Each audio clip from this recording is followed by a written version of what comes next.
Hello guys. Hello दोस्तों everyone. आप सभी दोस्तों को सीटेट सुपर क्लासेज में स्वागत है। और जितने भी हमारे चैनल पर नए दोस्त हैं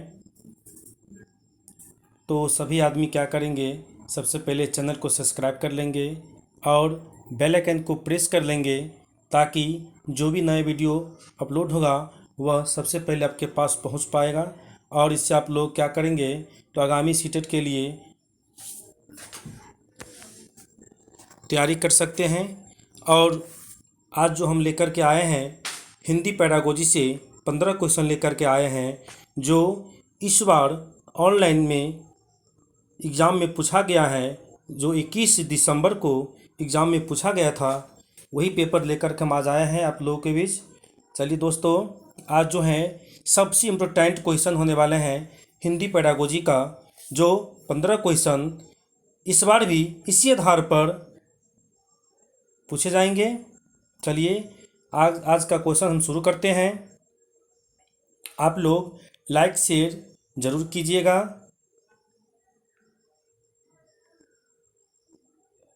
पहला क्वेश्चन है कि प्राथमिक स्तर पर चयनित बाल साहित्य में सर्वाधिक महत्वपूर्ण बिंदु क्या है। पहला ऑप्शन है रंगीन चित्र, दूसरा है सार्थक पुनरावृत्ति, तीसरा है संक्षिप्तता, चौथा है केवल चित्रात्मकता। तो बताइए इसमें से राइट आंसर हमारा कौन सा हो जाता है। तो यहाँ पर हम रंगीन चित्र से बच्चे को पूर्ण ज्ञान नहीं प्राप्त करा सकते हैं, क्योंकि क्या होता है कोई किताब ऐसा है जो रंगीन बना दिया उससे भी हमको ज्ञान की प्राप्ति नहीं होता है। संक्षिप्तता तो हमको नहीं चाहिए, ज्ञान तो पूर्ण चाहिए। केवल वाला तो निगेटिव होता ही है, इसीलिए हमारा बी जो होता है राइट आंसर हो जाएगा। सार्थक पुनरावृत्ति हमारा 106 का राइट आंसर होता है। आगे बढ़ेंगे हम 107 पर बढ़ेंगे। क्या कहता है 107 नंबर का क्वेश्चन कि भाषा एक खाली स्थान है। भाषा क्या है? जटिल प्रक्रिया है, समस्यात्मक वस्तु है, तार्किक व्यवस्था है, नियमबद्ध व्यवस्था है। तो बताइए इस चार ऑप्शन में से हमारा कौन सा राइट आंसर होता है।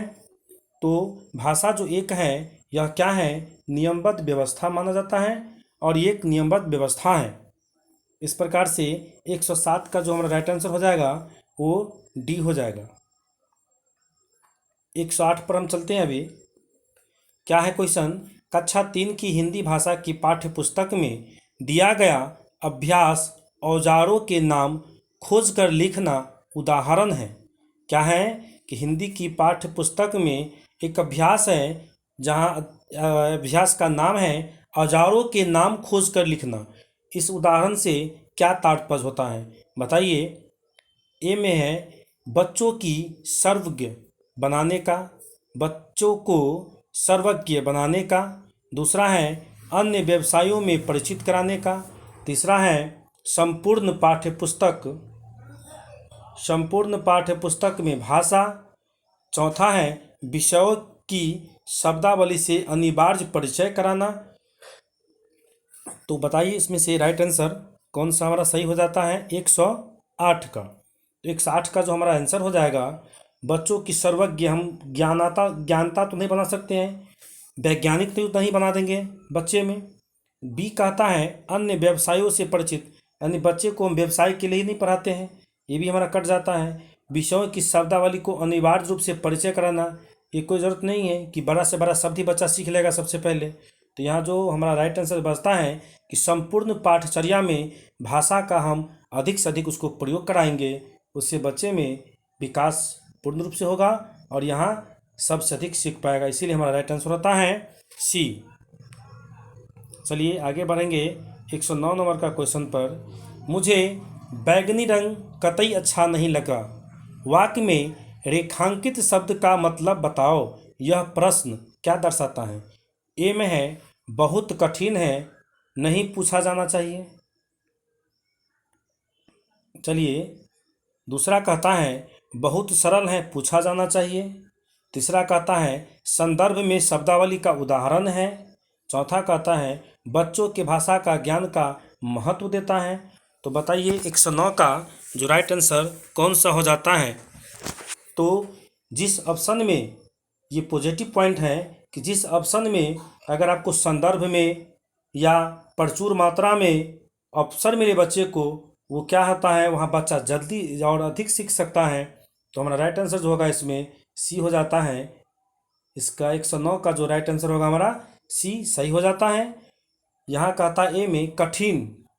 कठिन तो हम नहीं कर सकते बच्चे को, बहुत सरल ऐसा भी नहीं है कि हम सबसे नीचे ले जाएंगे, बच्चों में भाषा का ज्ञान का महत्व देंगे, ये पॉइंट तो सही है, लेकिन इससे भी बेहतरीन संदर्भ में जो रहेगा वो सबसे अधिक सही होता है।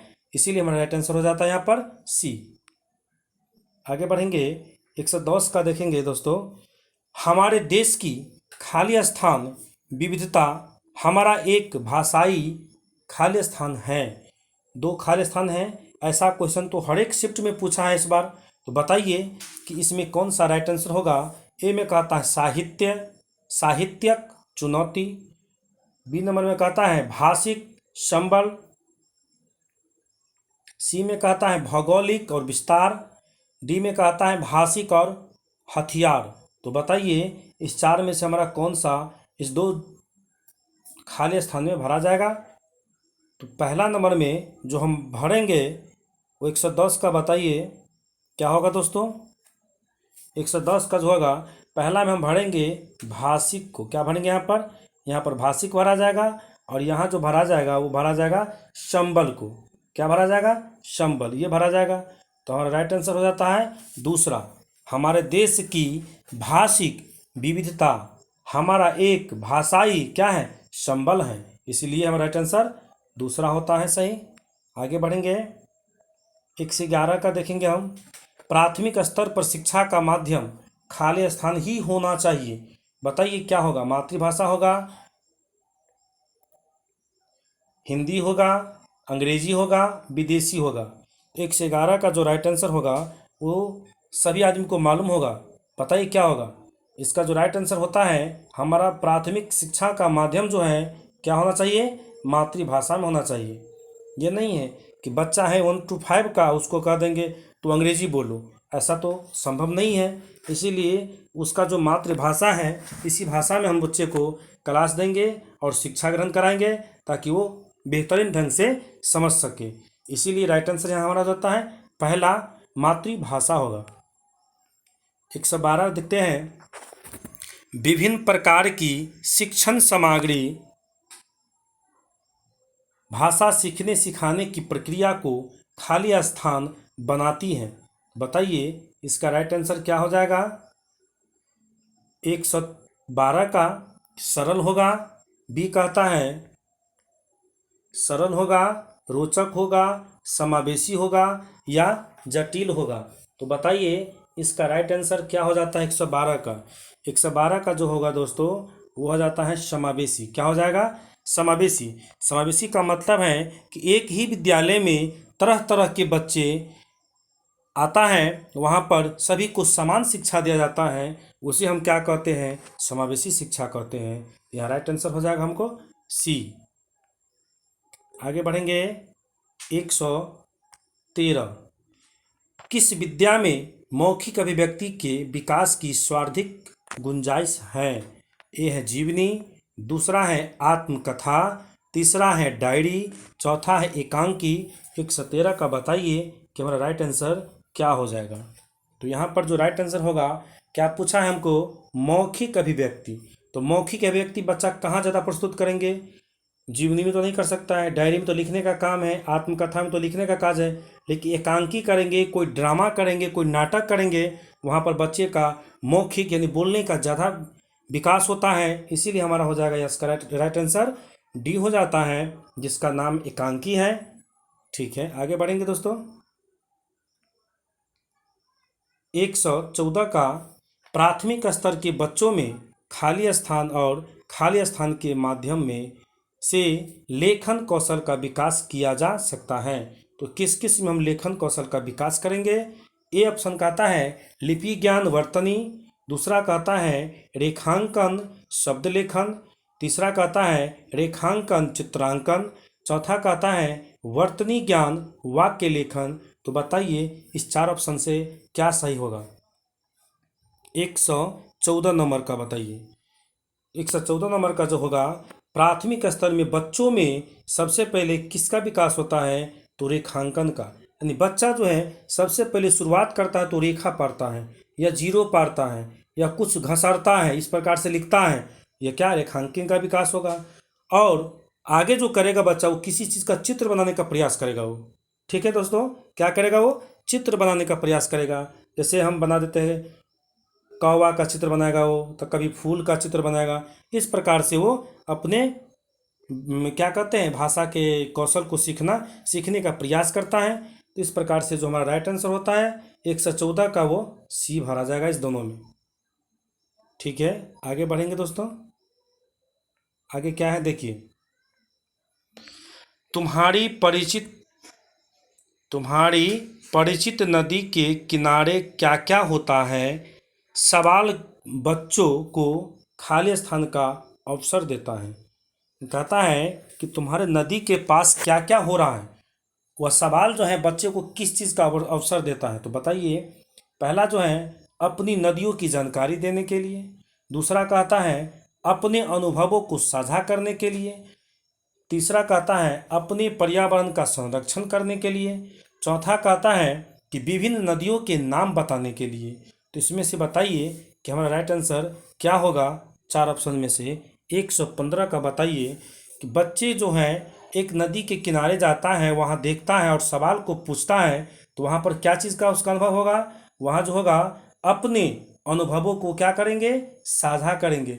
जहाँ बच्चे को खुद की कार्य करने की क्षमता दिखाए, वही ऑप्शन हमारा क्या हो जाता है, राइट आंसर होता है। इसलिए यहाँ पर क्या हो जाएगा, 115 का जो है बी होगा राइट आंसर। आगे बढ़ेंगे 116 का, देखिए क्या होता है। 116 नंबर में कहता है कि भाषा अर्जन क्षमता खाली स्थान से संबंधित है। किससे है, स्किनर से, पियाजे से, चॉम्स्की से, वाइगोस्की से। बताइए दोस्तों इसका क्या राइट आंसर होगा। भाषा अर्जन क्षमता, जब ये भाषा अर्जन क्षमता पूछ दे, भाषा जन्मजात क्षमता होते हैं, तो यह कौन से मनोवैज्ञानिक दिए हुए हैं। तो बताइए इसका क्या आंसर होगा। इसका जो राइट आंसर होगा वो हो जाएगा सी, चॉम्स्की। क्या होगा चॉम्स्की। कि भाषा अर्जन क्षमता जो है भाषा जन्मजात क्षमता होता है, ऐसा कहे हैं चॉम्स्की महोदय। इसीलिए जो हो जाता है हमारा राइट आंसर। कहीं कहीं आपका क्वेश्चन ये भी पूछ सकता है कि भाषा एक जन्मजात क्षमता होती है, वो कौन मनोवैज्ञानिक दिए हैं, तो हम चॉम्स्की में टिक मारेंगे। चलिए आगे बढ़ेंगे। 117 कहता है कि मोना दूसरी कक्षा में पढ़ती है, वह पढ़ते समय अटकती है, संभवतः वह खाली स्थान से ग्रसित है। किस में अटकती है वो, पढ़ने में। क्या चीज़ में, पढ़ने में। तो उसको क्या हो गया है, डिस्ग्राफिया हुआ है, डिस्लेक्सिया हुआ है, डिस्कैलकुलिया हुआ है, अफेजिया हुआ है। तो बताइए दोस्तों, जिस बच्चे को लिखने में परेशानी होगा उसको डिस्ग्राफिया होता है, जिसको पढ़ने में समस्या होता है उसको क्या होता है, डिस्लेक्सिया होता है, जिसको गणितीय विकार होता है उसको क्या होता है, डिस्कैलकुलिया होता है। तो अब बताइए कि मोना किस में है, तो मोना तो पढ़ने में है, तो पढ़ने से क्या हो जाता है यहाँ पर, डिस्लेक्सिया होगा उसको। ठीक है दोस्तों, क्या कहते हैं 117 का जो राइट आंसर होगा वो हो जाएगा डिस्लेक्सिया। क्योंकि मोना दूसरी कक्षा में पढ़ती है, वह पढ़ते समय अटकती है। किसमें, पढ़ते समय। तो उसको पढ़ने में प्रॉब्लम है, इसीलिए इसको क्या हो रहा है, डिस्लेक्सिया है। आगे बढ़ेंगे 118 का, सुनी और पढ़ी कहानियों के आधार पर बच्चों के साथ कौन सी भाषाई गतिविधि सर्वाधिक महत्वपूर्ण है। ये कहता है कहानी को शब्द स दोहराना, दूसरा कहता है कहानी के पात्रों के नाम बताना, कहानी का शीर्षक बताना, कहानी पर प्रश्न निर्माण करना, यानी बच्चे को प्रश्न बनाने के लिए कहना। तो इसका बताइए कि राइट आंसर कौन सा सही होता है, 118। तो यहाँ जो है हम किसी चीज़ को दोहराव करेंगे, इसमें क्या कहते हैं कि भाषाई बुद्धि का विकास ज़्यादा नहीं हो पाता है। कहानी के पात्रों का नाम याद करने से नहीं होगा, शीर्षक को याद कर लेंगे उससे नहीं होगा, लेकिन जहाँ पर बच्चा खुद से एक्टिविटी करके सीखते हैं, जहाँ खुद प्रश्न बनाते हैं, वहाँ क्या होंगे, बच्चा को ज़्यादा ही भाषा विकास होगा। इसीलिए इसका राइट आंसर कौन सा हो जाता है, डी हो जाएगा सही। चलिए आगे बढ़ेंगे हम अब 119 का देखेंगे क्या होता है। प्राथमिक स्तर पर हिंदी भाषा का आकलन करते समय आप किसे सर्वाधिक महत्व मानते हैं? मौखिक अभिव्यक्ति को, लिखित अभिव्यक्ति को, जांच सूची को, साक्षात्कार को? किसको मानेंगे बताइए, ए होगा या बी होगा या सी होगा या डी होगा? प्राथमिक स्तर पर हिंदी भाषा का आकलन करते समय आप किसे सर्वाधिक महत्वपूर्ण मानते हैं? तो हम जो मानते हैं यह हो जाएगा इसका राइट आंसर मौखिक अभिव्यक्ति को। किसको मानते हैं? मौखिक को। हम बोल करके जिस बात को ज़्यादा समझते हैं उतना लिख करके जांच सूची और साक्षात्कार में हम नहीं समझ पाते हैं। इसीलिए इसका 119 का जो राइट आंसर होगा वह हो जाता है ए। आगे बढ़ेंगे 120 का। चलिए आज का जो है ये हमारा 15वां क्वेश्चन है और हिंदी पैडागोजी का लास्ट क्वेश्चन है। चलिए देखिए क्या होगा। कविता के संदर्भ में सर्वाधिक महत्वपूर्ण है, तो कविता जो होता है उसका सर्वाधिक महत्वपूर्ण क्या होगा? भावपूर्ण पठन, व्याख्या, अलंकार या छंद? यानी हम कविता को किस भाव में, इसका क्या महत्व है वो बताइए। तो कविता जो होता है वो भावपूर्ण पठन में गाना चाहिए। कविता के संदर्भ में सर्वाधिक महत्वपूर्ण जो होगा वह भावपूर्ण पठन होगा। हम भाव या लय के साथ उसको गाते हैं तो अच्छा रहता है। इस प्रकार से इसका राइट आंसर जो होगा हमारा पहला हो जाता है सही। चलिए दोस्तों आज का जो हमारा हिंदी पैडागोजी का 15 क्वेश्चन जो है वह अभी समाप्त होता है और अगले क्वेश्चन, अगले शिफ्ट का जो क्वेश्चन होगा वो अगले वीडियो में देखिएगा। और जितने भी हमारे दोस्त हमारे चैनल पर जुड़े हैं हमारे चैनल को लाइक, सब्सक्राइब एवं शेयर ज़रूर कीजिएगा, जिससे हमें मोटिवेशन मिले और हमें कार्य करने में अच्छा आनंद महसूस हो। ओके, धन्यवाद।